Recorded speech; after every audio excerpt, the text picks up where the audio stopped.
The sun will set just after 4:30 p.m. today on the treeless Arctic tundra of Siberia's Yamalo-Nenets region, and the temperature will plunge from -8 degrees Celsius to -12.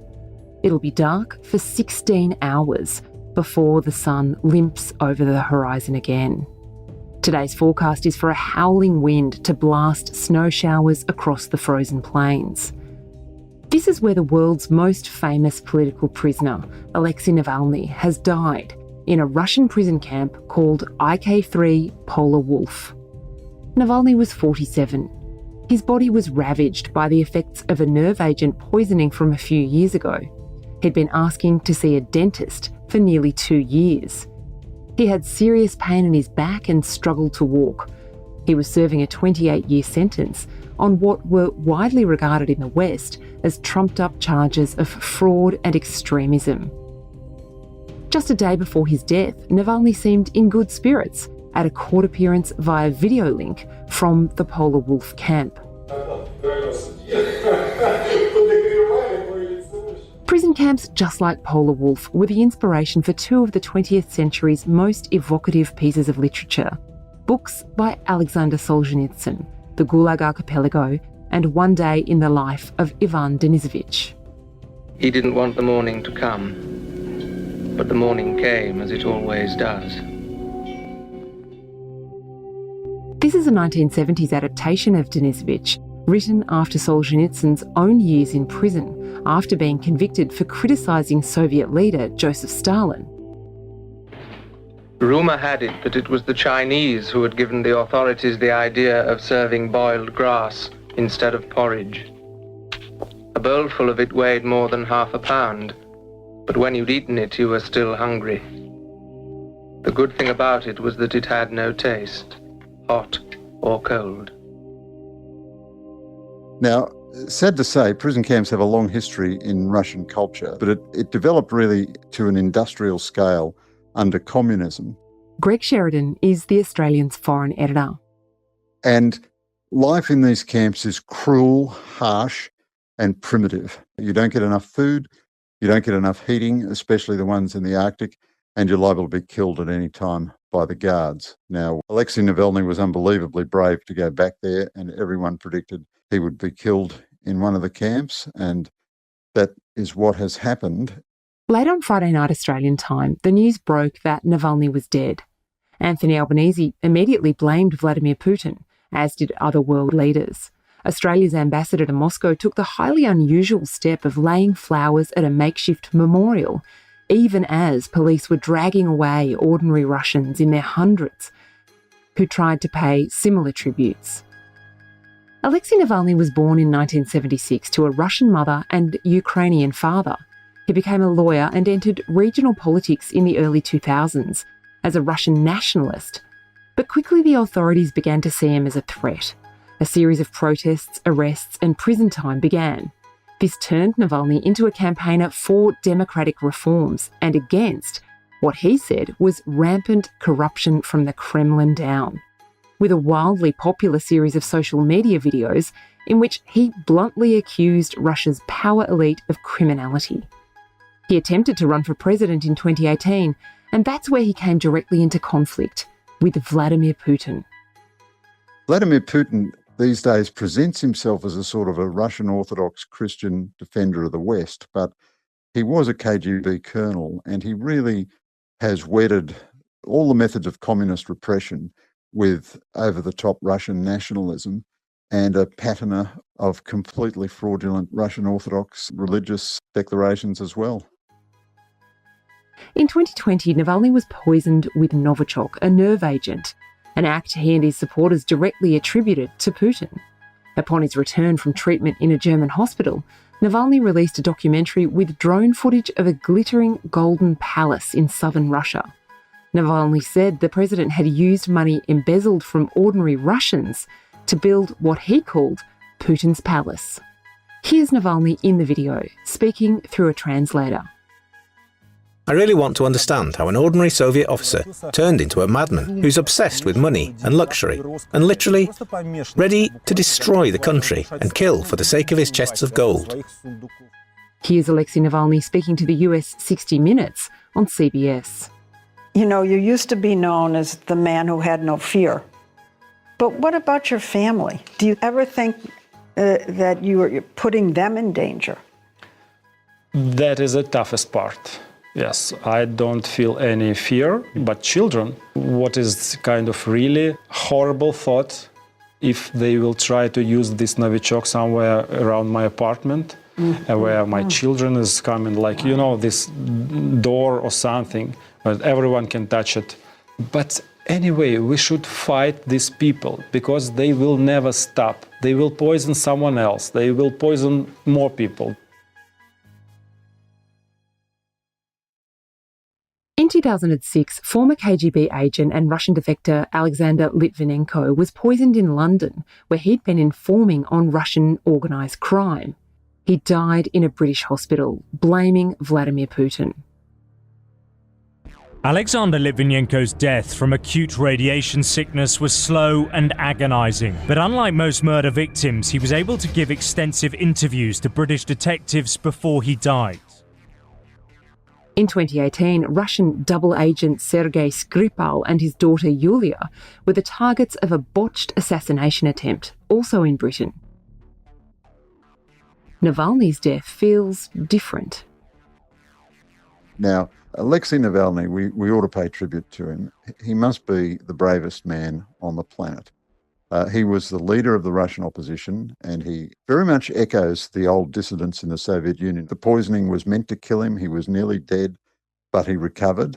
But then when he was fit and well again, he went back to Russia to lead the opposition.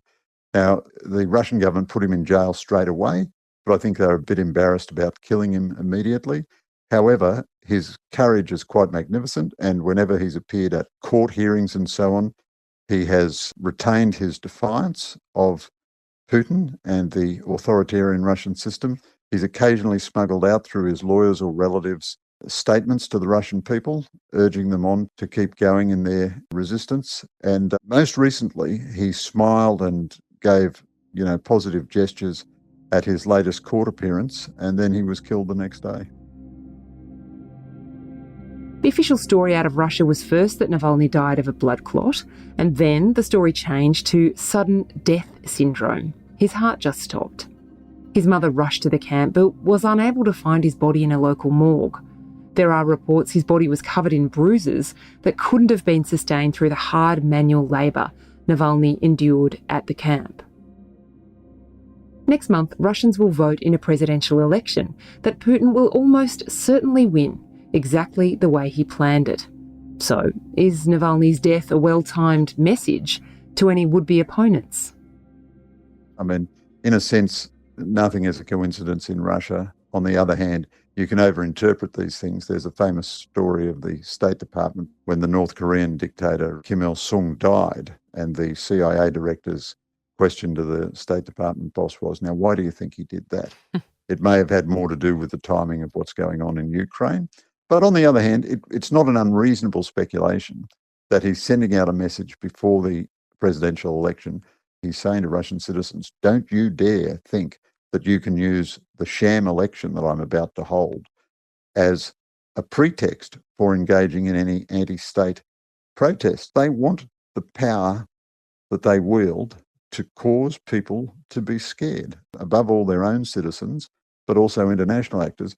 The final reflection I'd offer, Claire, is that the terrible tragedy of this is that Russia is really one of the world's greatest and most magnificent civilizations. And there is a deeply sophisticated culture and a people who would be European and free who are being constrained by the savage authoritarian power of Vladimir Putin, who is really a kind of a communist emperor, but he also has learnt the lessons of communist techniques of repression, and eventually he'll grow old and feeble and he'll be replaced, but there's no sign that the ruling system is under any serious real challenge within Russia.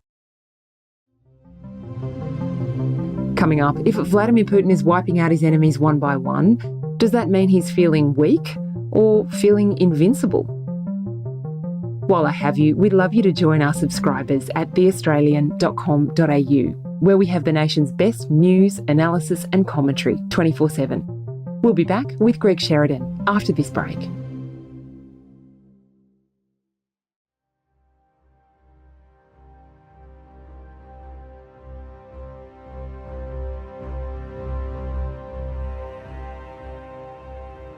In August, one of Vladimir Putin's former lieutenants was killed in a plane crash north of Moscow. Yevgeny Prigozhin had launched a rebellion against Russia's military leadership exactly 2 months earlier.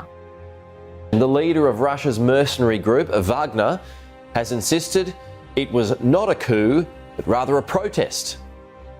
Some analysts suggested Putin was weakening and had Prigozhin killed to warn other potential rebels. Защитим и наш народ, и нашу государственность от любых угроз, в том числе от внутреннего. There's similar commentary now after the death of Navalny. Maybe this shows Vladimir Putin is feeling threatened. I'm not really convinced by that analysis. I think he was embarrassed by the Prigozhin rebellion. And very early on, a lot of analysts, including me, said, well, look, either Prigozhin or Putin must die out of this. There's just no other logical outcome. You're not going to be allowed to stage that kind of rebellion and stay alive unless you win. Prigozhin would be killed, and indeed that's exactly what happened. And sadly, if Putin does fall, he's more likely to fall to a Prigozhin-type figure than to a Navalny-type figure, because control of the armed forces would be probably the decisive thing. But dictators, in a sense, are always brittle, even at their most powerful. So a dictator doesn't serenely rule for 20 or 30 years. He is always sleepless. He is always sleeping with one eye open and a revolver under his pillow. So the fact that he thinks Navalny was a threat to him is a magnificent tribute to Navalny's moral courage and standing and heroism. We're seeing Ukraine begging for more Western assistance. Perhaps coincidentally, the Australian government's announcing a big change in the way we structure our Navy. You've been a long-term critic of Australia's ability to defend itself or help its allies, Greg. Is anything changing in the strategic environment, either here in Australia or in the world, as a result of what seems to be Putin's increasing aggression or boldness? Yes, a lot of things are changing and they're all getting worse. Let me provide a depressing message to our listeners. So Donald Trump has gone down a crazy path of right-wing isolationism to match the left-wing isolationism of the left wing of the Democratic Party. And as a result, the United States Congress, the Republicans following Trump's instruction, are holding up $60 billion worth of military aid to Ukraine. In Australia, I think our aid to Ukraine has been utterly pathetic. The only thing we've ever done quickly is bury the Taipan helicopters so that we didn't have to give them Ukraine. You know, the Defence Department takes a year and a half to blow its nose, but it was able to bury $1 billion worth of Taipan helicopters. And why didn't it give them to Ukraine? It says it was scared that the Ukrainians might want spare parts in the future. I think it was also scared the Ukrainians might operate the helicopters perfectly well, and we'd be embarrassed by that. And this is a sign of a government which has no intention to make any strategic difference.